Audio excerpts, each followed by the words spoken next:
mainstream media pushes a weaker, more effeminate, less sexually attractive man. This is what is pushed on mainstream media, whether it be social media, whether it be TV, and anything in between, movies, especially movies, things of that nature.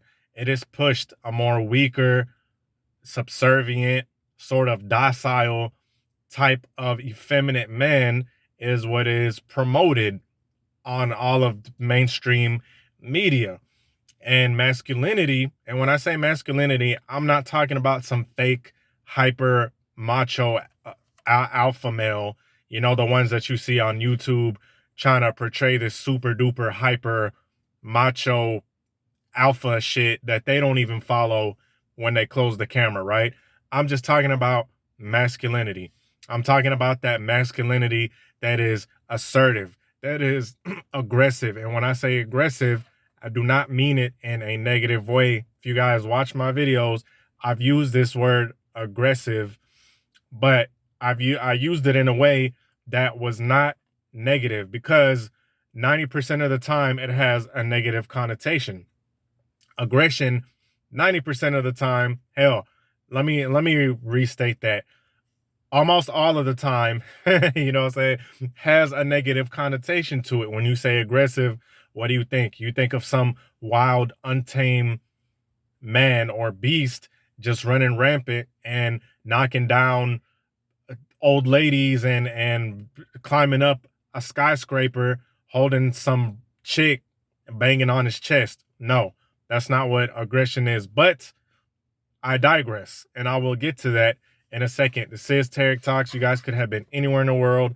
I just finished back day, and I added in a little bit of calisthenics, pull-ups, and I hit the TRX machine and did a bit of pull-up motion on that. Anywho, so yeah, masculinity is something that is shunned, and what's happening is that the more weaker type of man is being pushed up. So the reason that this happens is it's kind of sinister, is that the powers that be, they don't want men to be masculine. They don't want men to be like the men of the past, because a large reason why I even made this video is because I was watching all of these videos about Greek, ancient Greek culture, ancient Roman, ancient Kemetic, meaning ancient Egyptian. And these men, they valued power. They valued power. Now, of course, they were involved in a lot of wars, things of that nature. Hey, with everything good comes a little bit of bad, right? But they honored power. They saw power as a virtue. They didn't see being super docile and super subservient like a puppy as honorable. As a matter of fact, that was actually looked down upon. It was actually looked down upon for a man to behave like that. And this whole thing, the changing of the seasons, every era has its own beliefs. Every era has its own types of values. But the problem with that is that in this day and age, and what I'm saying is controversial, right? Everything I'm saying is controversial, but it has to be said. In this era, they are trying to make gender roles fluid. And what that means is that, hey, all of this masculine, feminine assignments are manufactured by humans, or they're a man-made construct. Meaning, hey, look, being masculine and being feminine is just something that was constructed by society of old. That's the old times. That's the old way, and that's ancient history. But the problem with that is that you can't change nature. We're humans. And on a biological level, a woman, a straight one, and hell, even ones that aren't straight, that's a different topic for a different video. Because some of these chicks that are on a rainbow team, they be secretly wanting that masculinity on the low. different story. Okay. That's a different story. But, you know, if the chick is hetero for the most part, subconsciously, deep down inside, she is going to want a man that is masculine. It's just not going to work with two people being feminine if the man is feminine.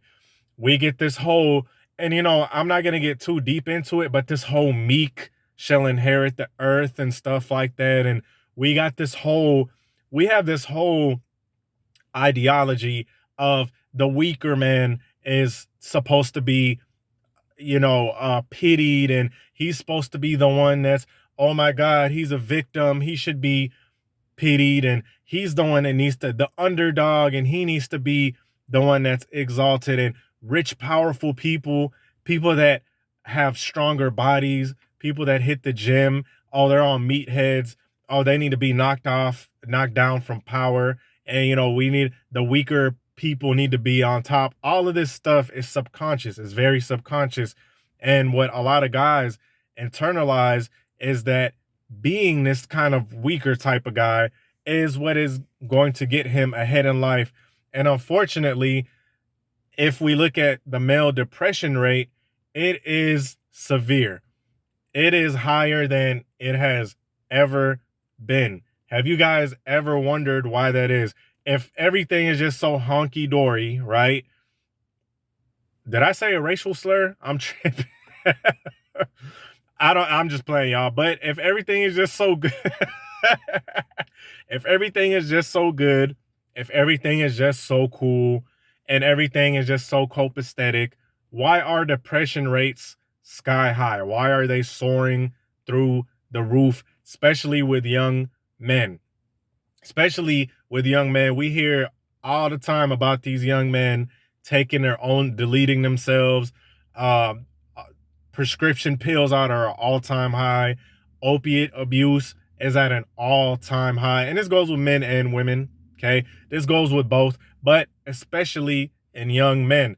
Why is this? You guys never correlated it to, hey, maybe these young men, what they're doing is they're suppressing their true nature, which is making them depressed. Now, this is by no way saying that, oh, society and mainstream media is what's to blame, because ultimately that's falling into another victimhood mentality. Ultimately, it's up to you. Ultimately, it's up to you to pull yourself up by the bootstraps and be like, hey, look, I feel like crap. I don't feel good. I'm tired of being this whole politically correct and trying to pander and try to talk down on my own gender, my own race, whatever it is, to try to pander to the mainstream society. Nah, I'm a man. I have manly qualities. I have physical strength. I have physical prowess. I have that aggression. And I'm going to talk about this aggression right now.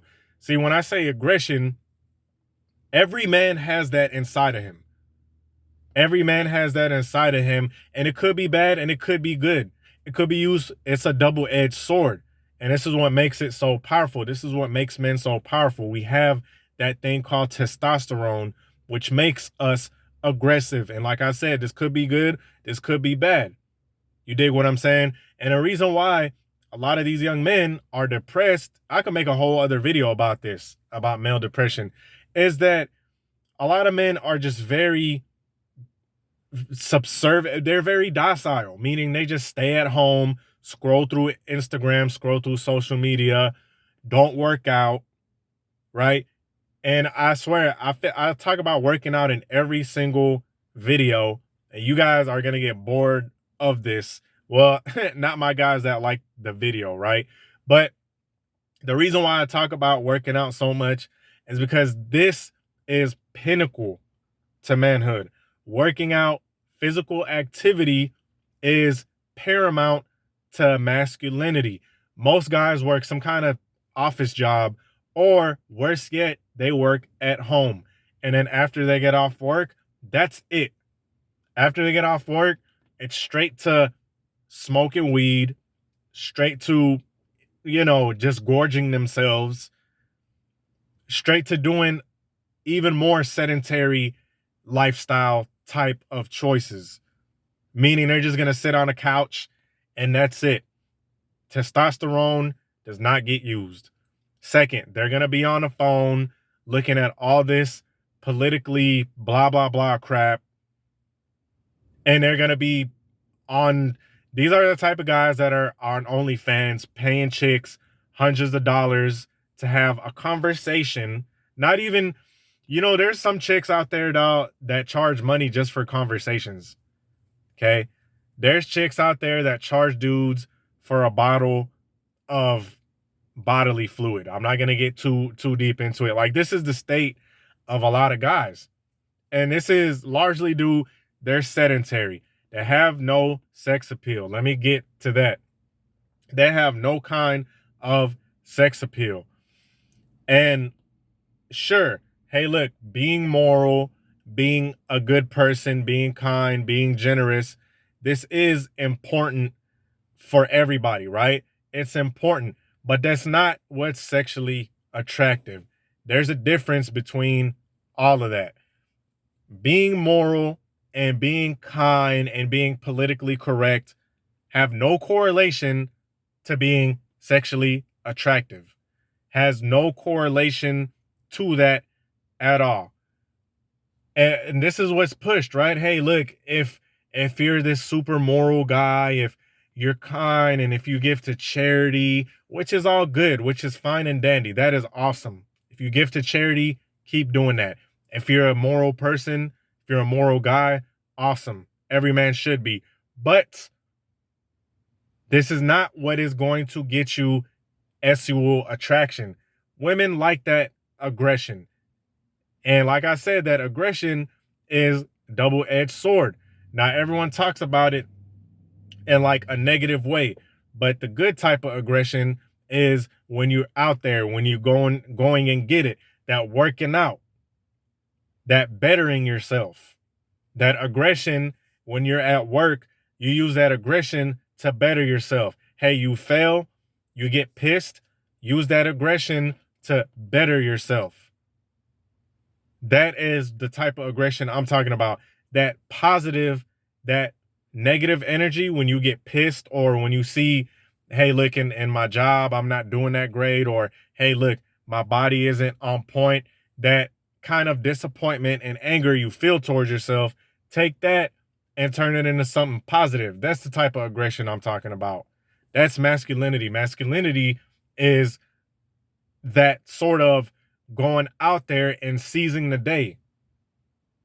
But that stuff is frowned upon. Being in shape, believe it or not, is frowned upon too, subconsciously. I can't tell you how many times that I was around, people that were kind of unfit, and I got rude stares because I was in shape. That they start acting like, oh, he thinks he's all that because he's in shape. Look at him being toxic. All this type of stuff is labeled as toxic. All this getting in shape, competition, trying to better yourself, sort of aggression is considered toxic, because men are not meant to be these fluffy bunnies. We're not meant to be these fluffy, super soft bunnies. And even women, the ones that say, I want a guy that's super sensitive and all that good stuff like that, they are doing a disservice to themselves and men. They're doing a disservice to themselves and men, because like I said, they want a guy that is deep down inside. They want a guy that's masculine. They want a guy that's hard. They want a guy that's solid, has some muscle on him, has that sex appeal, that kind of aggression. He's not gonna be all super apologetic. And because I watch these movies and these little TV shows, and it always shows the guy as this super apologetic little B word. I'm not gonna say it. I'm sorry. Can I touch you? Oh, I'm sorry. I shouldn't have done that. Oh, I'm sorry. I'm a piece of crap. Like, dang, like that's how men act. That's how they're supposed to act. And there's always this dynamic of the chick is the one that wears the pants. And we see this in real life too. A lot of these chicks, man, they off rip, they were programmed to act like they have the pants on in a relationship. And this is why a lot of relationships fail. The dude is kind of on the weaker side, and the chick is the one that wears the pants. And going back to this sexual attraction, this is not taught. This is not taught a long time ago. Like I said, in the Greek, ancient Egyptian, Roman, any society back then, all of those men were in shape. All of them were hardened. You know, you take a look at the Greek culture, Greco-Roman, Olympics. They had the Olympics. They had all type of, young boys had to go through some type of training when they were younger. It was kind of closer to calisthenics, but you guys get what I'm saying. And power was revered. It was looked at as something that was revered, something to behold, something that is honorable, being strong, being powerful. This is the essence of a man. And like I said, man, a lot of these guys, they try to fit in with the politically correct view of things, and they see that that shit does not work. And then they start taking back, they start thinking to themselves, dang, maybe everything I was taught was a lie. This is where a lot of this anger comes from. When all of these dudes realize they got lied to. Oh man, maybe me holding the doors and being this super moral, super friendly, squishy type of guy wasn't ethically attractive. Maybe me getting into shape, maybe me being a little more aggressive, being a little more assertive when I'm talking to her, being a little more direct, maybe that's what's ethically attractive. Because what I'm doing right now is making me fail miserably. Right? So anyway, I hope you guys liked the video. Peace.